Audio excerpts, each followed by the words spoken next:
Donc, on est toujours dans la 9e ambiguïté qui consiste à dire que le prophète Mohammed sallallahu alayhi wa sallam n'est pas un prophète.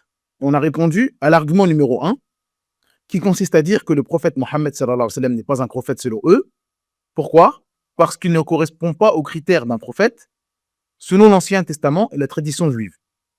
Donc, on a vu à travers plusieurs vidéos que cette parole-là était une parole mensongère. Et donc maintenant, on va voir le deuxième argument. Donc, on va réécouter la vidéo pour se rappeler ce qu'il dit. Et ensuite, on va y répondre, Inch'Allah.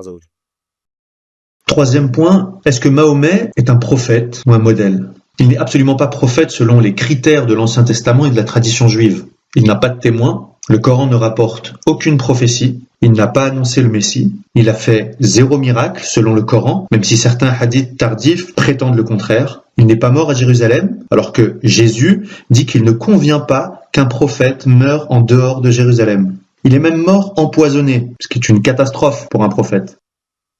Donc, dans cet extrait, il prétend que le prophète Mohammed sallallahu alayhi wa sallam n'est pas un prophète parce que, comme on l'a dit précédemment, il ne correspond pas aux critères de l'Ancien Testament. Et son deuxième argument, c'est parce que il n'est pas mort à Jérusalem.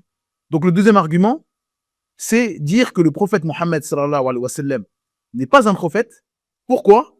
Parce qu'il n'est pas mort à Jérusalem et que Jésus, dans la Bible, dans le Nouveau Testament, a dit qu'il ne convient pas à un prophète de mourir en dehors de Jérusalem.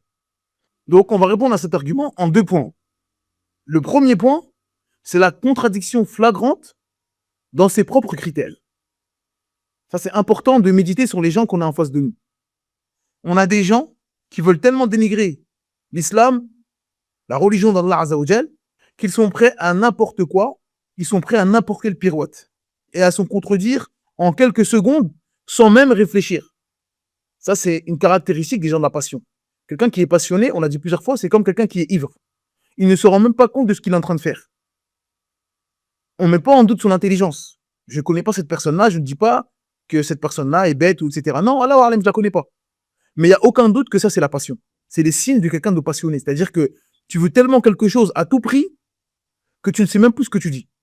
Tu ne sais même plus ce que tu fais. En quelques secondes, il se contredit. Il donne des critères de vérité et 30 secondes plus tard, il donne son opposé. Donc, dans son premier argument, c'était le prophète Mohammed sallallahu alayhi wa sallam n'est pas un prophète. D'accord. Pourquoi ça? Parce qu'il ne correspond pas aux critères de l'Ancien Testament et la tradition juive. Donc, pour lui, pour que quelqu'un soit un prophète, il faut qu'il respecte l'Ancien Testament, la Torah et les traditions juives. D'accord. Et 30 secondes plus tard, dans son deuxième argument, il dit que le prophète Mohammed sallallahu alayhi wa sallam n'est pas un prophète. D'accord. Pourquoi? Il dit parce que Jésus a dit dans le Nouveau Testament, dans Luc 13, de 33 à 34, il ne convient pas qu'un prophète meure en dehors de Jérusalem. Donc là, on a un problème. Pour lui, pour être un prophète, et donc pour être une parole de vérité, il faut être validé par la tradition juive et la Torah. Mais le problème, c'est que juste après, il va nous donner une parole de Jésus. Donc, s'il nous donne cette parole-là, je pense qu'il la considère. Je pense qu'il considère Jésus comme étant un prophète. On va le voir dans la suite de sa vidéo. Donc, il considère Jésus comme étant un prophète. Mais pour lui, un prophète doit être validé par la tradition juive. Mais la tradition juive ne considère pas Jésus comme un prophète. Pour les Juifs, Jésus est un imposteur, un hérétique, et certainement pas un envoyé de Dieu. Donc il y a une incohérence. Il nous dit, votre prophète Mohammed n'est pas un prophète, parce qu'il n'est pas validé par la tradition juive et la Torah. Et donc je vais vous donner la parole d'un prophète, moi. D'accord? T'attends? Jésus a dit, mais selon tes propres critères, Jésus n'est pas un prophète, car il n'est pas validé par la tradition juive.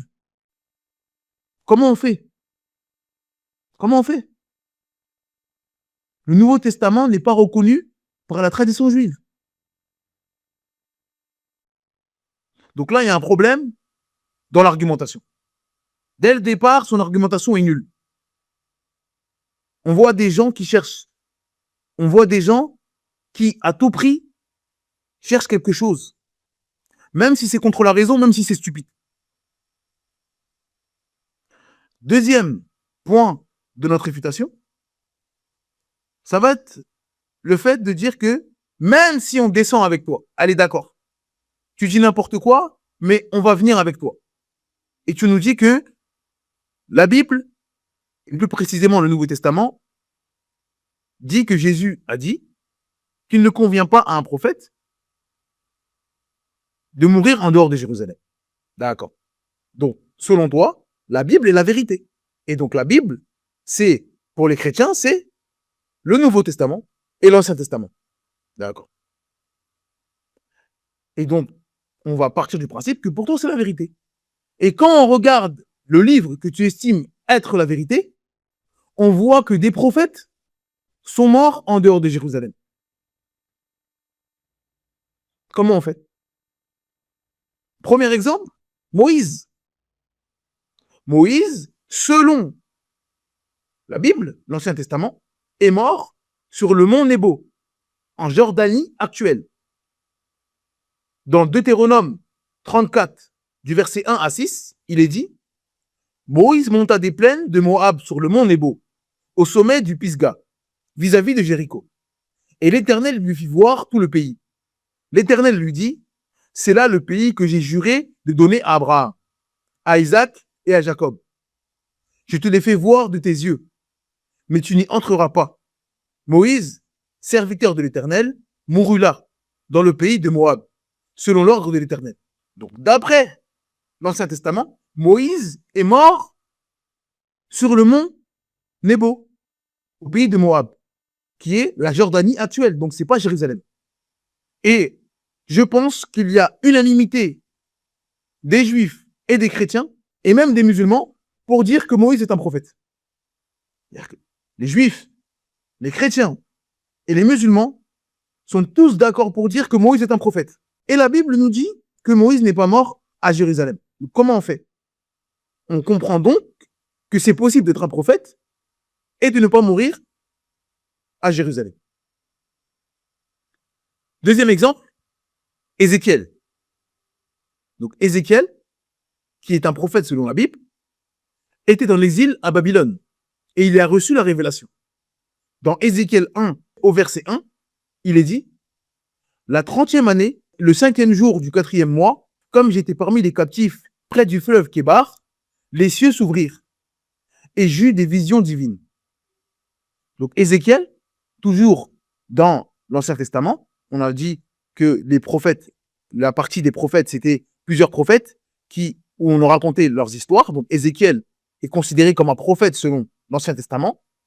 Il nous raconte à quel moment il est devenu prophète. Donc il a eu des visions. On a vu que parmi les critères d'un prophète, c'est qu'il a soit des visions, soit il a la révélation, ou soit il parle directement au Seigneur de l'univers.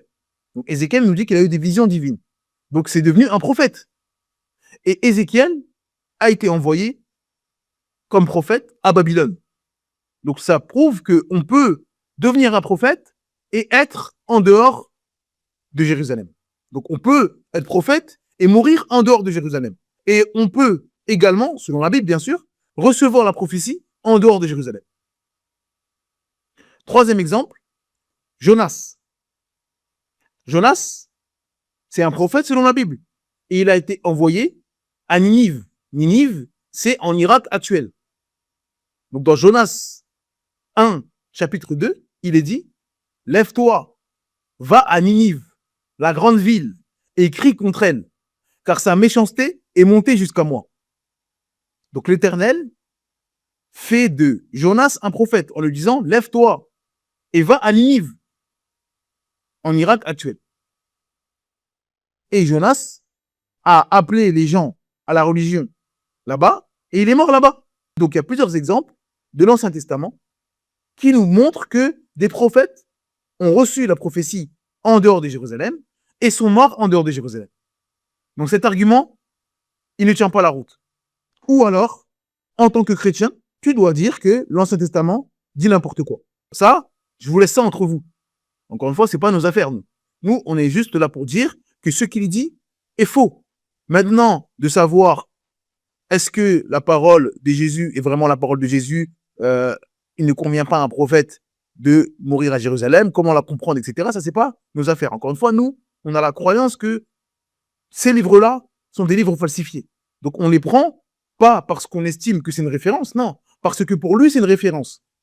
Et on lui dit, dans ta propre référence, tu te contredis, tu dis n'importe quoi. Donc, venir dire que le prophète Mohammed sallallahu alayhi wa sallam n'est pas un prophète parce qu'il n'est pas mort à Jérusalem, on lui répond que dans la Bible, il y a des prophètes qui ont reçu la révélation en dehors de Jérusalem et qui sont morts en dehors de Jérusalem. Donc, ne pas être né à Jérusalem, ne pas mourir à Jérusalem et ne pas avoir reçu la révélation à Jérusalem, ne montre en rien que on ne peut pas être prophète.